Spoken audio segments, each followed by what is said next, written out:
Post-antebellum United States was an interesting landscape at that time frame, and the war had affected everywhere and everything through the United States at that point, including New England. And this week I wanted to focus on one particular family, and that's the Beardsleys during post-antebellum Southern time frame. And I did an interview with Janelle Beardsley, and she actually spoke about post-antebellum time for the Beardsley farm at White Hills. And it was an interesting time for them. This is when at that point, they had been a fairly small farm, but after the war, they were able to increase the lands around the farm to gain more pasture land for dairy cattle.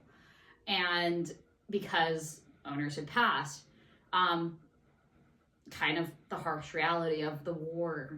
And our own cemetery actually contains 2 gravestones from 2 Civil War veterans that were part of that land purchase that the Beardsleys made, which allowed them to increase the amount of cattle that they were having.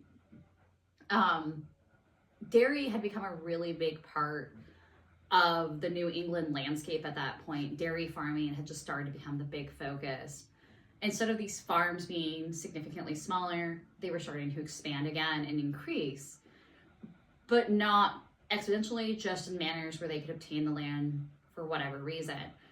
That was a big part of it. And the Beardsleys focused on doing dairy because they knew the money was there for it. They knew that they could get the land for it, and they knew that it was something that was going to be in demand for a while, and that once the cattle had lived their lifespan as dairy animals, they could become food. And that was a big focus for them. This is actually also the time where they started adding poultry into their farm, which up to that point they really hadn't done. Their focus had been more plant-based, and they changed it into a poultry base. So turkeys, chickens, ducks, those types of things started to become part of the farm. So it's very heavy emphasis on livestock, which was kind of Connecticut as a whole in farming at that time period.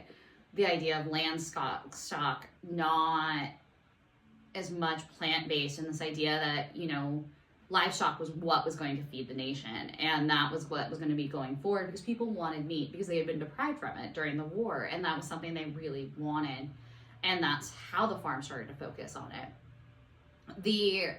Up until the turn of the century in the 1900s, the Beardsley family here in White Hills just focused on livestock. That was the big number one focus for them. And it altered the soil though. And that was something that later generations would have to deal with, is this alteration of soil, according to Janelle.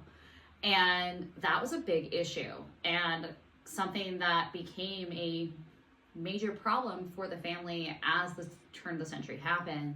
And they started to get away from as much livestock and started to move towards a plant-based idea again. So once again, Beardsley family, White Hills, Connecticut, post-antebellum.